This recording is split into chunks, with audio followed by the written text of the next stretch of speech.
おはようございます。ケンです。今回は昨日の7月の月間まとめ動画の続きをお届けする形で、7月の末から8月の上旬にかけての先週1週間のテスラの最新動向を整理していきたいと思います。この1週間だけを見ても、テスラは様々なニュースが飛び交いました。ロボタクシーの料金体系が変わったり、バッテリーの調達戦略が変化したり、さらにイーロン・マスクさんの議決権に関する発言まで、一見バラバラに見えるこれらのニュースですが、実はしっかりと未来への伏線になっています。そこで今回はテスラは今どこに向かっているのかという視点で、これらの動きを深掘りしながら今後の注目すべき5つのポイントをまとめていきたいと思います。ではまずは今テスラで起きている静かな変化、こちらから見ていきたいと思います。最初に注目したいのはロボタクシーの進化です。これまで一律だった料金体系がついに距離に応じた変動料金制へと変更されました。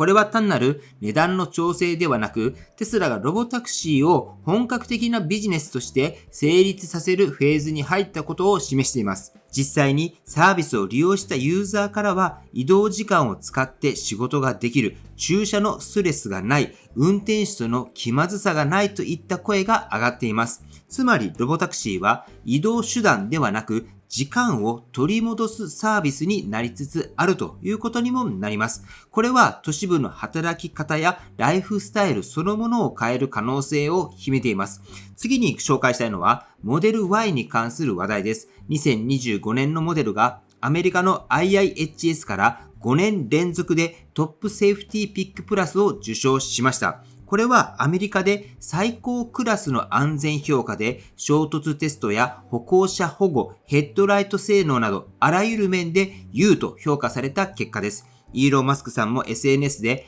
モデル Y の最も過小評価されている点は安全性だと語っていましたが、実際に大事故でも乗員が無事だったという事例も報道されています。家族で乗るにも日常で使うにも命を守ってくれる車であるという信頼性が数字と実績で証明されつつあるのが今のモデル Y ということになります。そして3つ目の静かな変化がテスラのエネルギー部門で起きています。中国・上海のメガパック工場が稼働を始めてから半年でついに1000台目のユニットが生産され、しかもそのままヨーロッパに出荷されました。これまで主にアメリカ国内で使われていたメガパックがいよいよグローバル展開に入り始めたという意味でもこの動きは大きな一歩です。テスラは今、車の会社からエネルギーの会社へと静かに着実に進化しています。こうした目立たないけれども重要な変化の積み重ねが後から見ればテスラはあの時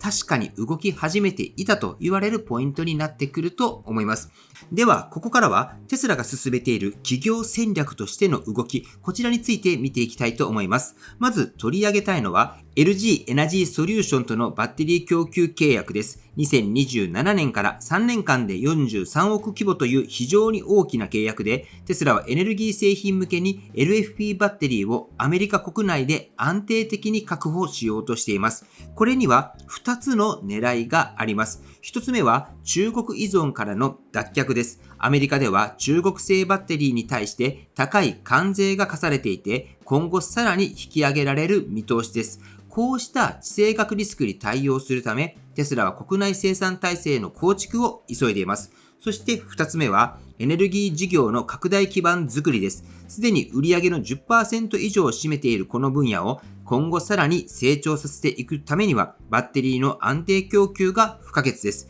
今回の契約は単なる仕入れ先の変更ではなく、テスラが第2の柱として位置づけられているエネルギー事業を本格的にスケールさせるための戦略的な布石なんです。そして次に紹介するのは、モデル S とモデル X のヨーロッパでの注文停止というニュースです。テスラは2025年7月、ヨーロッパの主要国でモデル S と X の新規オーダー受付を突然停止しました。公式からの説明はなく、現在は在庫車両のみが表示されています。この動きの背景には、モデルチェンジの準備があるのではないかと考えられます。特に S と X はテスラ全体の販売の中でも割合が小さく、利益率も高いとは言えないモデルです。そのため在庫を一度整理して次世代型の S と X を投入するタイミングを測っている可能性が高いと見ています。同時により市場ニーズの高いモデル YL やモデル3プラス、そして廉価モデルといった次の主力へリソースを集中させていく戦略も進んでいるように感じます。さらに注目すべきは新型ロードスターの開発が進行中であるという点です。ラース・モラビーさんの発言に加え、イーロン・マスクさんも年内に壮大なデモを行うと語っていて、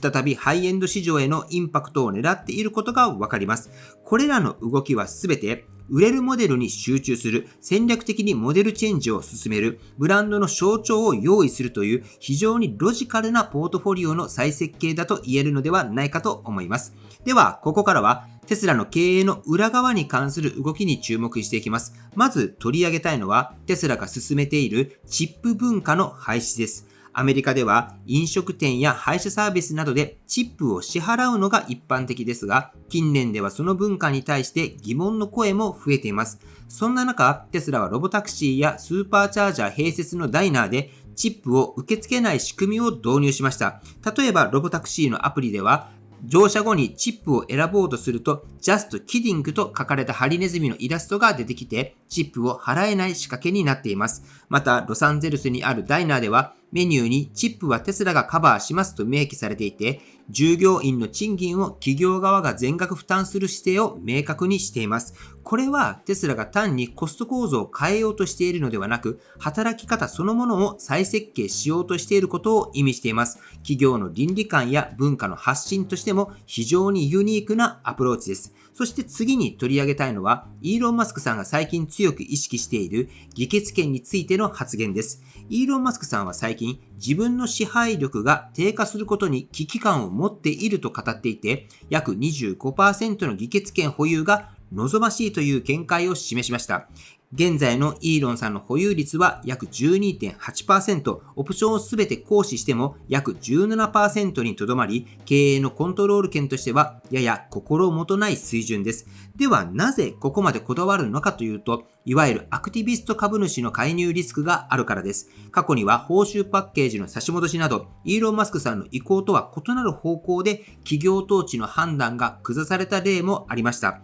イーロン・マスクさんとしては AI やロボティクスなど未来技術の長期ビジョンを守るために最低限の支配権を維持したいという本音があると思います。この議決権の話題は一見すると投資家や株主にしか関係なさそうですが、実はテスラのビジョンやプロダクトに直結する話です。もしイーロン・マスクさんの影響が弱まれば FSD、ロボタクシー、オプティマスといった未来の柱が迷走するリスクもあるわけです。だからこそ経営のこの裏側の動きにも僕たちオーナーや投資家はしっかりと目を向けていくべきだと思います。ではここまでテスラが取り組んでいる様々な最新の動きを見てきましたが、ここからはこれからのテスラをどう見ていくのかという視点で特に注目しておきたい5つのポイントをまとめて紹介していきたいと思います。まず1つ目は FSD のドライバーなしの運用がいつ始まるのかということです。現在はまだ安全ドライバーが乗車している段階ですが、テスラが目指すのは完全無人のロボタクシーです。そのために各州の規制を突破する必要があります。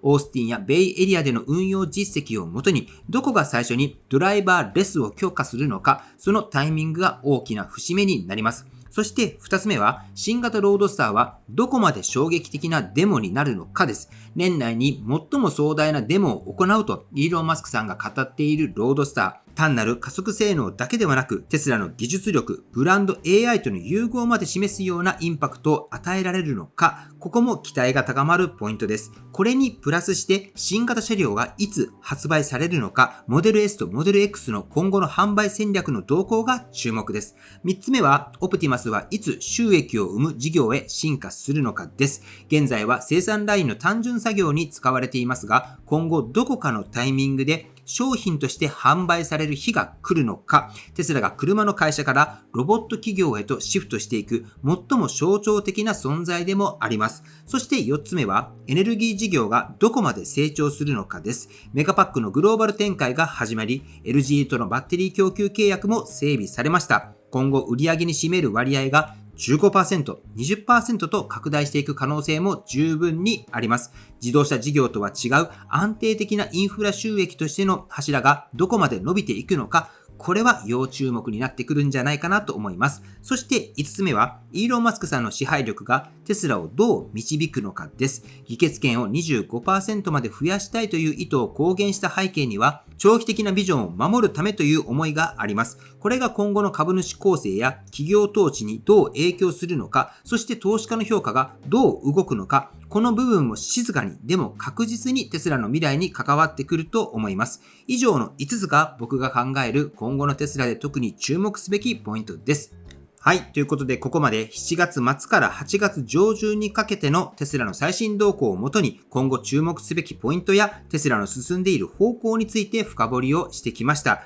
一見すると個別のニュースに見える出来事も全体として俯瞰してみると、ロボタクシー、エネルギー、ロボティクス、経営の支配構造など、それぞれが未来のテスラを形作る重要なピースであることが見えてきます。短期的には株価の上下や販売台数に目が行きがちですが、その裏側で着実に進んでいるテスラの本質的な変化に気づいておくということは、オーナーとしても投資家としても非常に大切だと思います。そして皆さん、今日の内容いかがだったでしょうか？どこに一番注目されていますか？FSD の進化でしょうか？ロードスターの衝撃でしょうか？それともイーロン・マスクさんの議決権の行方でしょうか？ぜひコメントで意見を聞かせていただければと思います。はい。ということで本日の内容は以上です。今回の動画が参考になったと思われたら高評価をよろしくお願いします。僕の YouTube は毎日発信しています。僕の YouTube をご覧になってもらえばテスラの情報はほとんど網羅すると思いますので、チャンネル登録がまだな方はチャンネル登録をよろしくお願いいたします。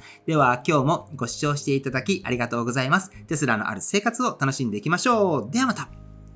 推進です。今は人生100年時代と言われています。この人生100年時代において一番変わるのが働き方です。これまでは定年まで働いて、その後は老後で年金をもらいながら生活し、一生を終える。このようなスタイルでした。特に戦後からそのスタイルが定着して、今もほとんどの方はそのような働き方です。最近は定年延長だったり、再雇用など今までより少し長く働いて、その後老後という生活になっています。しかしこれからは、その今までのスタイルが大きく変わります。具体的にどのように変わるのか、これはライフシフトという本に書かれているんですけれども、僕はそれを読んで絶対にこのような世界に変わるなと確信しています。これはどういったことなのかと言いますと、簡単に説明します。簡単に言うと、人生のステージに合わせて働き方を変えて、いろいろな仕事を人生を通じてやっていく。特に定年とかそういったものはなく、働けるうちは働くというスタイルです。この働くという行動ですが、もう働きたくないよって思っている方もいらっしゃると思いますが、そういう方はきっと自分がやりたい、これは楽しいと思う仕事をしてこなかったんじゃないかなと思います。僕が知っている70歳以上でもバリバリ働いている人は、仕事が楽しい、こんな楽しいことをやめるなんて無理という感じで働かれています。僕の父も現在70代ですが、めちゃくちゃ元気です。なので今後は70代、80代となっても働く人は増えると思います。そうなった時にどう働くといいのか、これがわからないって方が今後増えるんです。知り合いの70代の方で今、シニア向けの働き方というテーマで活動されている方もいますが、その方はシニアの方たちに向けてセカンドライフのあり方として伝えています。この活動が僕は素晴らしいなって思い、僕はもっと前の段階ですね、20代から50代ぐらいまでの方を対象に、これからの働き方というのを伝えていきたいなと思い、オンラインサロンを開始しました。このサロンでは、まずは絶対的にマインドを整えること、そしてその人に合った働き方を提案させてもらっています。サロンの方で2名ほど、先々月から開始したビジネスが、1人の方は先月売上で15万円を超えてきました。もう1人の方も8万円ぐらいまで売上が上がってきました。お二人とも非常に楽しいと楽しんでビジネスをされています。そして別の20代の方は、今月からとあるプロジェクトを開始します。本人もきっとどんな結果になるのか、今はドキドキしていると思います。このように僕は割とマーケティング、特にフロント部分のマーケティングが得意なので、ここを使ってその人に合ったビジネスっていうのを提供しています。現時点ではサラリーマンという方も多いと思いますが、サラリーマン生活の後でどういった仕事をしていくのか、これを身につけるためのサロンです。ということで長くなりましたが、興味のある方は今週いっぱい受け付けています。月に一度しか募集はしません。今日しか今月も告知しませんので、興味のある方は公式 LINE の方から問い合わせの方をよろしくお願いいたします。また、新規募集も3名までとさせてもらっています。最初はヒアリングなどさせてもらいながら、今後の方向性などを一緒に構築していくので、僕のキャパの関係で3名までとします。それ以上は、たとえ今週中であってもお断りさせてもらいますので、興味のある方は早めに連絡をしていただければと思います。はい、ということで長くなりましたが、僕のサロンは今週金曜日まで募集で、先着3名が来た時点で今月は閉じます。ということで、興味のある方は LINE の方から問い合わせの方よろしくお願いいたします。はい、ということで最後までご視聴していただきありがとうございます。素敵な一日をお過ごしください。ではまた。